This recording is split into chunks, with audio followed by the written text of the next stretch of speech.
गुलाब के पौधे में अभी भी फ्लावर तो आ ही रहे हैं, लेकिन बड़े बड़े फ्लावर लेने के लिए और समय तक ये रुका रहे, इसके लिए कुछ शर्तें हैं जिसको आज मैं आपसे शेयर करने वाली हूँ। नमस्कार दोस्तों, मैं नगीना सर बोकारो गार्डन में आप सभी का तहे दिल से स्वागत करती हूँ। दोस्तों, रोज का समय आ गया है।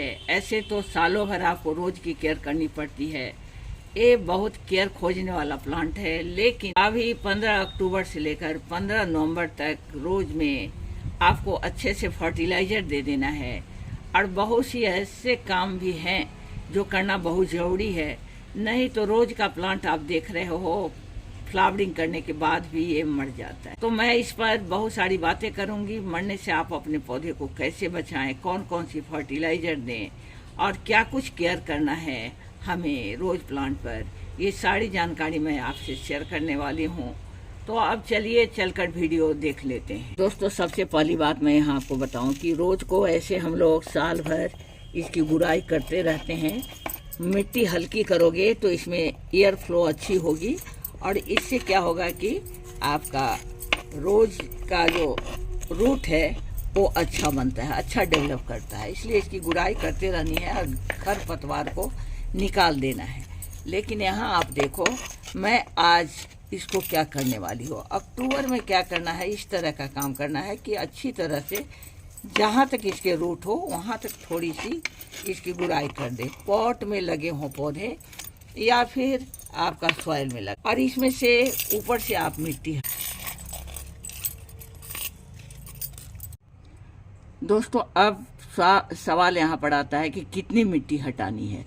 तो जब हल्की हल्की सी रूट आपको दिखाई दे, आप यहाँ देख रहे होंगे इसके रूट में मैं यहाँ पर उंगली डालकर आपको दिखा रही हूँ। ये रूट जब आपको नज़र आए, यहाँ आप देख रहे होंगे रूट को, ये देखिए ये रूट है, शायद दिखाई दे रही हो आपको। हल्की हल्की रूट जब नज़र आए उतनी मिट्टी आपको हटानी है और 1 से 2 दिन तक इसको छोड़ देना है। बरसात के दिनों में होता क्या है कि इसमें बहुत सारे कीट वगैरह हो जाते हैं। दोस्तों, फंगस वगैरह भी लगने का मिट्टी में चांस रहता है। हमारे ही फर्टिलाइज़र हमारे पौधे को बर्बाद भी कर सकते हैं। तो इसलिए इसको 1 से 2 दिन तक आपको थोड़ी हवा लगने देनी है। इसके बाद इसमें फर्टिलाइज़र वगैरह डालना है।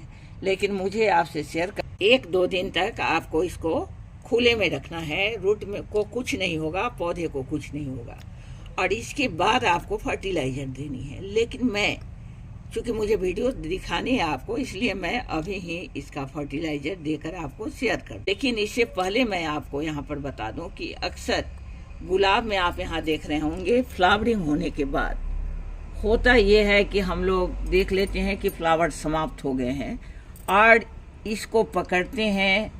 सूख जाने के बाद सीड नहीं बनने देने के लिए हम यहाँ से इसको तोड़ के हटा देते हैं। इस तरह से तोड़कर हम इसको हटा देते हैं कि हमारे पौधे में सीड न बन पाए। और अब ये जो खुला हुआ हिस्सा रह जाता है, इससे में कीट वगैरह लग जाते हैं, वो बैठते हैं, अंडे देते हैं और धीरे धीरे हमारा पौधा खराब होना शुरू होता है। ऊपर की तरफ, नीचे की तरफ बढ़ते जाता है वो, और पूरा का पूरा पौधा समाप्त हो जाता है, सूख जाता है कहो तो। इसको हम लोग बोलचाल की भाषा में डाईबैक कहते हैं। तो इससे बचने के लिए आपको क्या करनी है, ये भी मैं आपको यहाँ पर बता देती हूँ, कैसे आप अपने पौधे को मरने से बचा सकते हैं। ये डाईबैक का जो प्रॉब्लम है, इससे कैसे छुटकारा पा सकते। ये अक्टूबर में 15 अक्टूबर से लेकर 15 नवंबर तक आप इसकी हार्ड प्रूनिंग कर सकते हैं। और इसके लिए आपको क्या करनी है कि जहाँ तक आपको पौधे को रखना है उतना रख के आप इसका कटिंग कर सकते हैं। ये बेस्ट समय है इसका हार्ड प्रूनिंग करने। और साथ ही आप यहाँ देखें, मैं इसको हार्ड प्रूनिंग में मुझे जहाँ तक रखना है उतना रखकर मैं इसको हार्ड प्रूनिंग कर दे रही हूँ।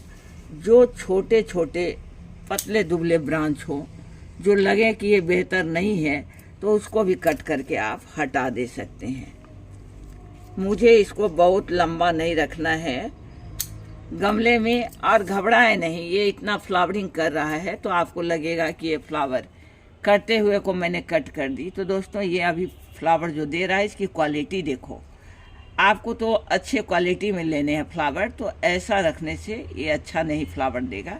इसलिए इसको अभी अक्टूबर में आपको कट करके हटा देनी चाहिए। और जब कट करे तो इसको इस तरह से तिरछा कट करे तो बेहतर रहता है। इसको मैं यहाँ से ही कट कर दे रही हूँ। डाई बैग की प्रॉब्लम एक कॉमन प्रॉब्लम है, अक्सर वो हो जाया करती है। आपको मैं यहाँ दिखला दूँ कि देखो इस तरह से ये पूरा ब्रांच किस तरह से डाई बैग में चला गया है, और पूरा मैं इसको कट करके आपको दिखलाती हूँ, पूरा खराब हो गया है। अब इसको डाई बैग वाले को कट करने में आपको वहाँ से काटना है जहाँ तक ये गया है, उसके 1 इंच नीचे से आप कट करके उसको हटा दो। यहाँ इसको मैंने कट कर दी। ये देखो पूरा लकड़ी के जैसा सूख गया है। और ये वाला ब्रांच जो है ये आप देख रहे होंगे कि यहाँ तक ये खराब हो गया है, तो इसको मैं यहाँ से ही हटा दे रही हूँ। ये बहुत ज़रूरी है। जहाँ तक डाई बैग हो चुका है इसका मतलब वहाँ तक पौधे आपके खराब हो गए हैं और उसमें कीट लग गए हैं। अब देखो ये सारे के सारे सूखे हुए हैं। ये है, इसको कहते हैं कि ये डाई बैग में चला गया है।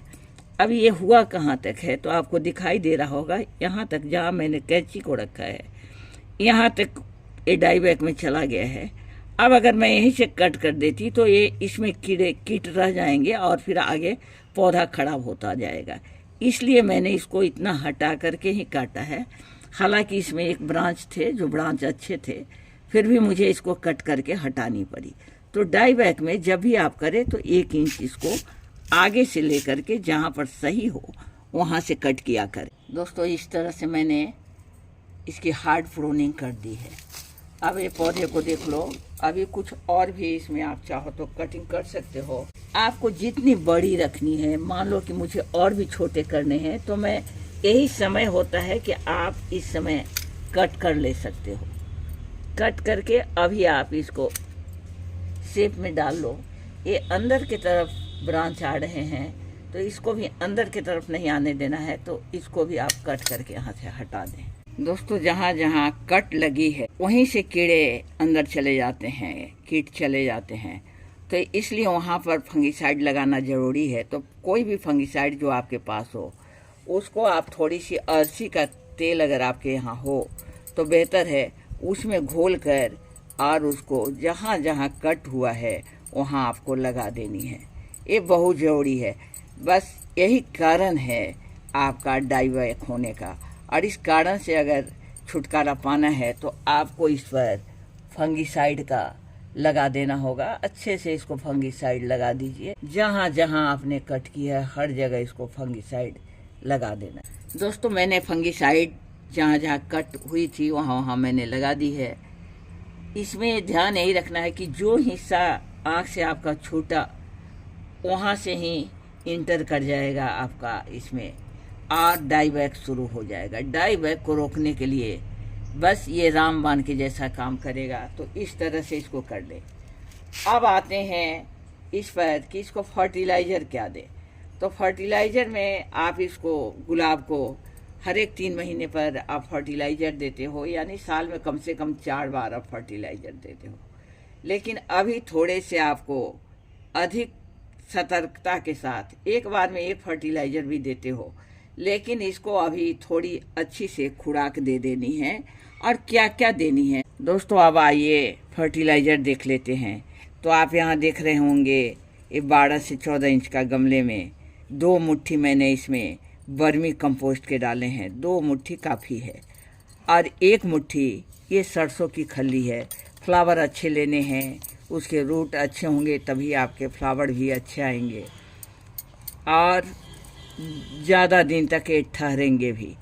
साथ ही यहाँ नीम की खली देख रहे हैं। सॉइल में जो भी खराबी हो, फंगस वगैरह लगना हो, तो 1 मुट्ठी मैंने इसमें नीम की खली का डाला है, तो ये फंगस वगैरह आपको नहीं लगने देगा।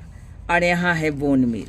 पौधे को पोटेशियम, कैल्शियम ये सब की आवश्यकता होती है।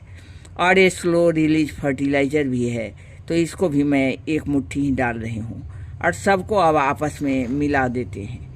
सरसों की खल्ली की बात जहाँ तक है तो आप इसको लिक्विड बनाकर भी देते होंगे, कई बार दिया होगा आपने, तो इसका पाउडर बना के या ऐसे भी आप इसका इस्तेमाल कर सकते हैं। दोस्तों, इसको मैंने फर्टिलाइज़र को सबको आपस में मिला दी है। अब इसको मैं डाल देती हूँ और आपको डालना कहाँ है, रूट से हटकर 2 दिन बाद आप इसको डालेंगे और रूट से हटाकर आप इसको डालेंगे। दोस्तों, इसमें अगर थोड़ी सी बच जाती है तो किसी दूसरे में भी काम आ जाएगी और घबराने की बात नहीं है, लेकिन तुरंत ही इसको उपयोग कर लेना है, ऐसा छोड़ना नहीं है बहुत दिनों तक। तो इसको मैं इसमें डाल दे रही हूँ, इस तरह से किनारे किनारे मैंने इसमें डाल दी। दोस्तों, अब जो मिट्टी इसमें से निकाली गई थी उसी मिट्टी को आपने 2 दिन बाद डालना है। तो उसको थोड़ा सा आप ड्राई कर लो ताकि उसमें कुछ फंगस वगैरह हो तो समाप्त हो जाए, और उसी को आप डाल दे सकते हो, या फिर कोई नई मिट्टी आपको डालनी हो तो वो भी आप नई मिट्टी का भी इस्तेमाल कर सकते हो। तो थोड़ी सी मिट्टी मैं इसमें और डाल दे रही हूँ। दोस्तों, NPK 19-19-19 इसको भी आपको डालनी है। फ्लावर और जो भी सब्जियां वगैरह होती है सब में ये बहुत फ़ायदेमंद होता है। केमिकल फर्टिलाइज़र है ये, इसलिए इसको बहुत समझदारी से आपको उपयोग करने होंगे। तो ये देखिए आप, मैं इसको कैसे यूज कर रही हूँ। छोटी चम्मच से 1 चम्मच आप देख रहे होंगे, और यहाँ 1 लीटर पानी है, इसी में आपको घोल कर डाल देनी है।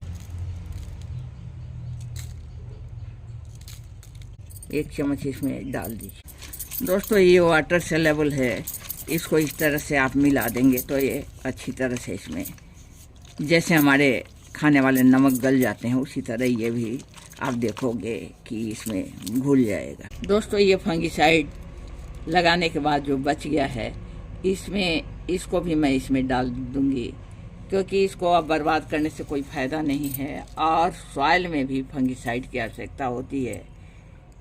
ज़्यादा फंगस लगने का रूट में ही खतरा रहता है। तो ये फंगिसाइड जो है इसको मैं इसी में घोल कर, थोड़ा सा पानी से, कोई भी पानी ले, इसको घोल कर सॉइल में डाल। दोस्तों, अब ये NPK जो है उसको मैं डाल दे रही हूँ, और पानी नहीं देने की आवश्यकता, क्योंकि इसी पानी से ये हो जाएगा।